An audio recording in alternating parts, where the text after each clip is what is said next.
இந்த பகுதிக்காக தன்னை அர்ப்பணித்துக் கொண்டு இரவு பகல் பாராமல் உழைக்கின்ற ஒரு மாமன்ற உறுப்பினரை தேர்ந்தெடுத்திருக்கேன்.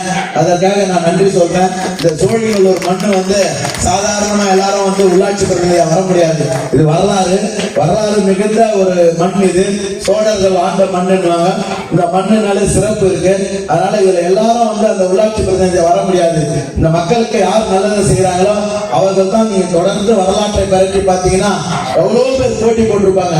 கடுமையான போட்டிக்கு இடையே கூட ஒரு நல்ல மனிதர்களை தேர்ந்தெடுத்து எனக்கு முன்னால் இருந்த மக்கள் பிரதிநிதியாக இருந்தவர்கள் யாரையும் நான் குறை சொல்லி தேர்தல் நேரத்தோட வாக்கு சேகரிக்காமல் எல்லாரும் இந்த இந்த பகுதியினுடைய வளர்ச்சிக்காக சோழிங்கநல்லூர் பேரூராட்சியுடைய வளர்ச்சிக்காக பாடுபட்டவர்கள்.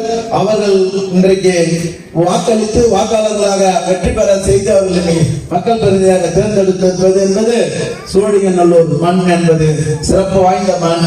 அமைதியான ஒரு ஊரு, எந்த விதமான அச்சுறுத்தலும் இல்லாத ஒரு ஊரு.